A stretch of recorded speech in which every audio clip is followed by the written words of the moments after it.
Buongiorno tutti. Welcome back to Venice. Lovely night after a good day's rain. As you can see, everything's shining back here because it's still pretty wet. I think it stopped raining maybe about 6.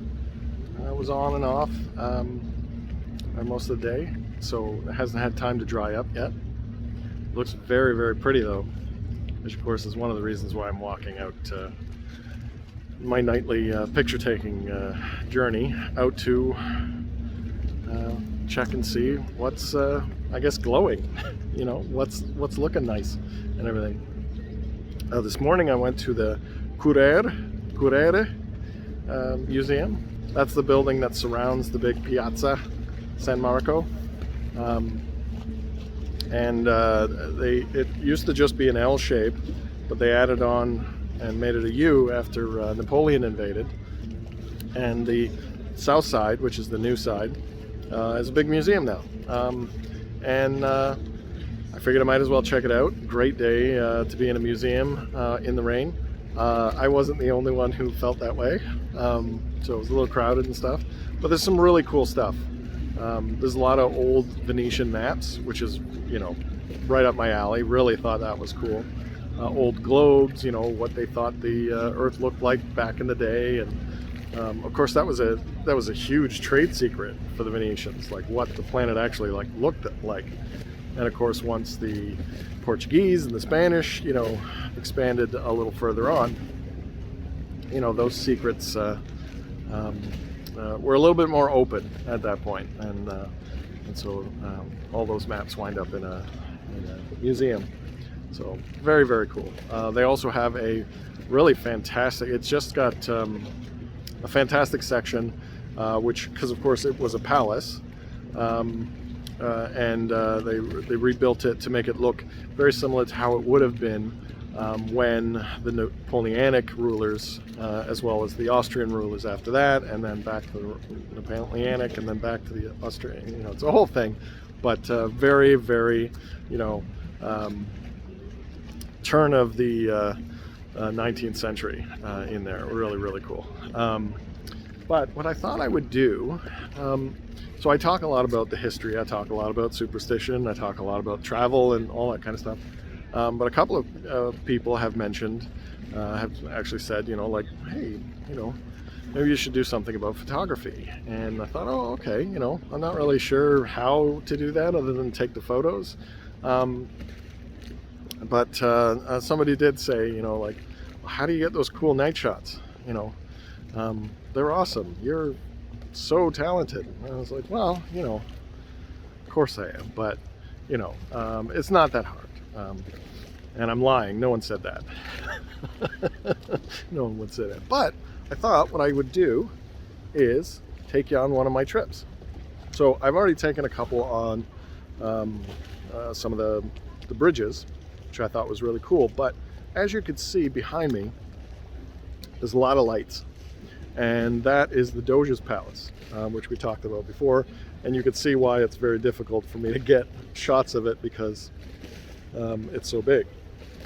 But at night, and especially after it rained, there's a glow, right? So if we take a quick shot, I wonder how well this is going to go. So if I take a quick shot, what am I doing here? It's not going to look awesome, but it'll give you a sense of the fact that you really have to play with some of the settings in order to get how bright it is back there, right? And there's 3 things you have to think about when, well, first off, let's start at the beginning. The camera does a lot of the work, right? Like, let's face it. You kind of have to know how to play with the camera, but the camera takes care of things so that you can take care of the photos, right? It'll do that kind of business. But there's 3 main functions, right? There's the f-stop, which what that does is I'm going to use, a lot of people talk about like putting up your f-stop, which means a lower number, and down, which is a higher number, but I'm just to avoid confusion, what I'll say is the lower the number when you drop the f-stop, the shorter the depth of field, and the higher the number, the more depth field. And so the depth of field is basically, you know, those shots where like someone gets real close and this is in focus, just one part of the face is in focus and everything else is blurred. That's depth of field, right? That's a shallow depth of field, just a small little bit. But then when a lot is in focus, that means that f-stop is probably a high number, right? Low numbers are shallow depth of focus, right? But at nighttime, what you need is that lower number, the smaller f-stop, so that you can focus the light a little bit more, so that there's more light coming in, right?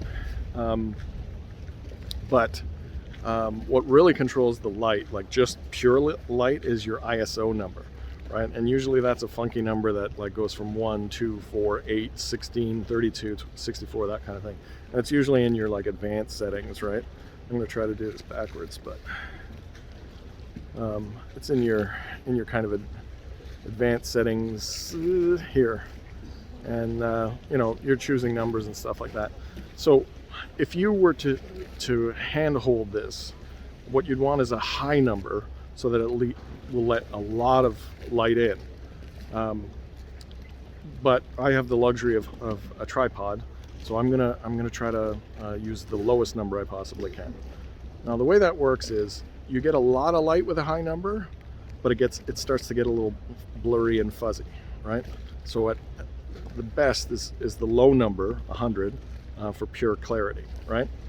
And then of course the reason why I'm talking about the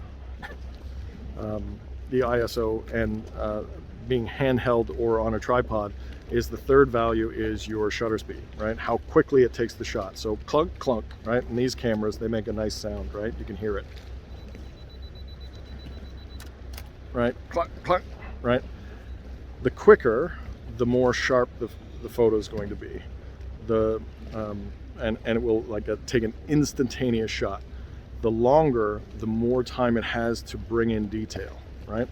So at night, what we need that for is to bring in more and more light. So if I were to do a very basic shot, I'm gonna switch over to manual here. So if I were to do a normal shot,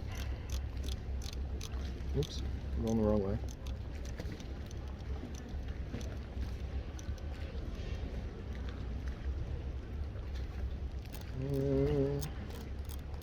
Okay, so the reason why the shutter speed is important is because if I'm holding on to it, my hand will shake, right? We all do it, it's a thing. Generally speaking, at 1/60th of a second, that's as long as you want to take your shot with your hands, because it'll get blurry, right? But if it's on a tripod, you can just let it go. It's not going to get blurry, right? So if we take a look at this shot, just purely with that straight shot, you can see that it's really, really dark, right? So what we want to do is get it brighter, right? Now normally, if I handheld, I'd up the ISO, but instead, what I'm going to do is I'm going to make the shutter speed really, really long. Oops, I'm going the wrong way. So I can go up to, with this camera, I can go up to 30 seconds, right? With these settings, but that's probably too much. So I'm gonna go for about like 1.5 seconds here, just to show you. So that was a long time. Now it's pretty bright, right? And that's pretty much all you have to do. But if you want things to really be sharp and get those sparkly star things, what you want to do, that's when it comes to your f-stop, right? And anything past about 11, you're going to get those stars, right?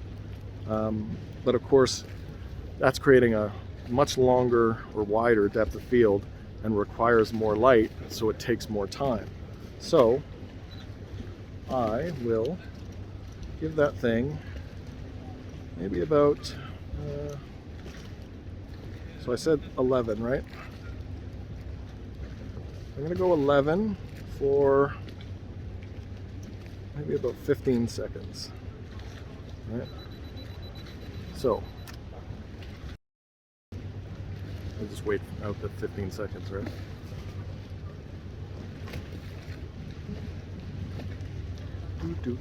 This is you need patience for this kind of thing. It's a thing. So take a look at that bad boy now, and you'll see it's got the clarity, it's got the depth of field proper, it's got those little stars on it, and it's looking good. And the great thing is, and this is about composure, right? Or composition, composure. Because we have, it's rained, we've got all of this reflection on here. And the way I choose a photo, or where I'm going to choose, take a photo, is you have to have some light, right? All of this doesn't work without some light. This is all just trying to take more of the light that's in there, right? So very similar to like an infrared camera, there's got to be something there, and then you just exaggerate it, right? You pull in, you give it time to pull in. But if it was pitch dark, I mean, you can't create light. And the other thing is that we have all these cool shadows and reflections and things. So along the pavement, which is really cool about Venice here, is along the pavement we have, you know, all of these reflections of light, just bringing in that cool stuff on the rocks. So we want to make sure that we can pull in that color, right? And the composition that I've created here now too also gets the bridge and the Doge's palace in the back, right? And then of course, because of the light, the type of light, because it's artificial, this is all yellow, right? And I really like the yellow.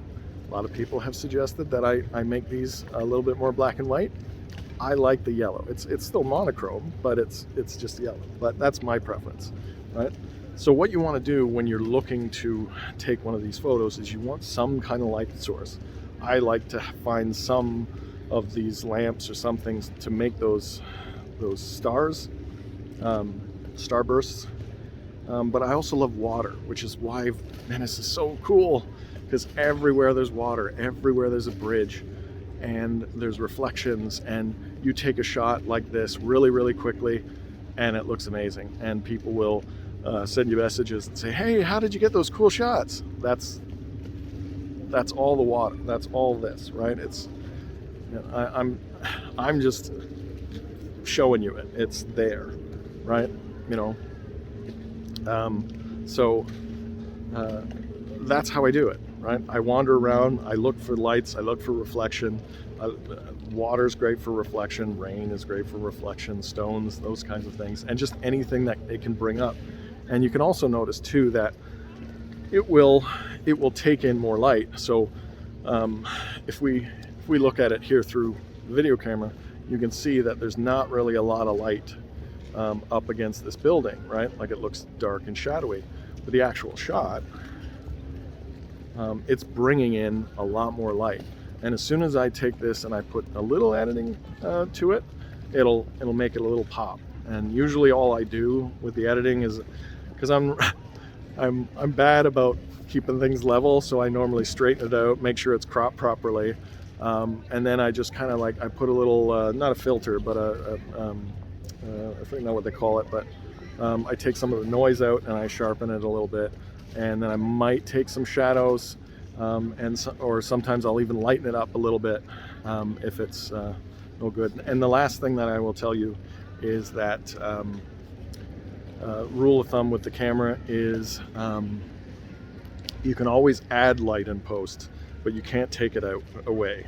So it's best to, if you're figuring this out and you take lots of shots and it seems a little darker than you'd like, that's better than if you get to a point and it's too light, because you won't be able to do anything with that, right? Something that's a little too dark, you could bring that up.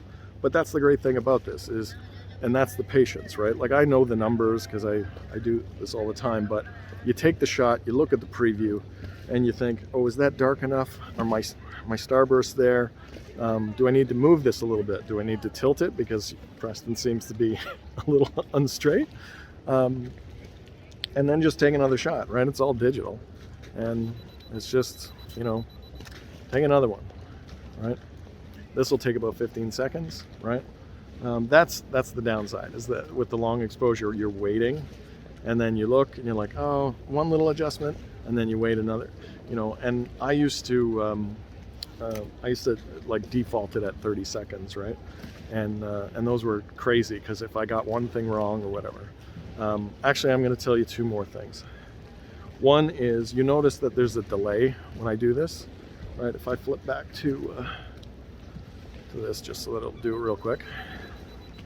You hear that delay? That is so that while it's on the tripod, like, it's shaking a little bit, but it gives it that 2 seconds to straighten it out, because you really you don't want any shaking. It defeats the whole purpose of the tripod. So you give it a 2-second timer, and it just 2 seconds for it to settle, because even the process of pushing the button shakes it a little bit, right? The other thing is I've noticed, just on my trip today, like I mentioned, like I used to go with a lot of 30-second shot, because I really liked how that came in. But I mentioned you want the ISO to be as low as possible, but what I've been experimenting with on this trip is actually like jacking it up to like 400, right? And that will obviously make this thing a lot more bright. So I don't need 15 seconds for that. I probably need about 8. And I notice it really, like, sometimes depending on the colors and the reflections and just the way the water is around here, especially in the canals, it's that green color, and it really just makes the whole thing pop just a little bit more. You don't want to go high with the ISO at all. 200, 400, that's it, right? Or back to 100 if you don't like it. But I've seen some pretty good results with that. But again, you want, you know, you play with it. You take a picture, you adjust. You take a picture, you adjust the whole thing, right? So you can get very, very similar results. If you want that crisp, you know, crisp shot, then what you actually want is a quicker. You want to put the ISO really, really high and just a quick shot, right? Sometimes that's how you get those star shots, for example, right? But I like the long exposure. So that's what I do, right? I'm out here, I set up my tripod, set the shot, take like 10 photos, adjust some settings until it looks good in the preview, and we go. I don't know, I mean, if I was doing this in like the 80s or something without digital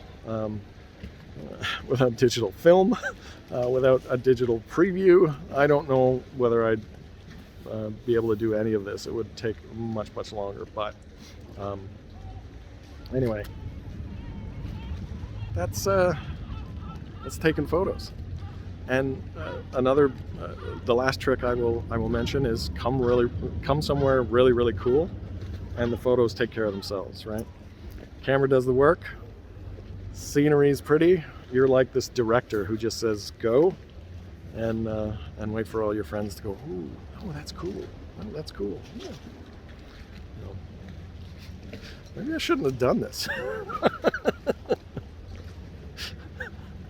Anyway, I hope everyone out there is doing well. I'm certainly doing well, as you can tell. And considering how long this video is, I'm gonna end it as quickly as possible. Take care of yourselves. Go on your own adventures. A domani. Arrivederci. Ciao.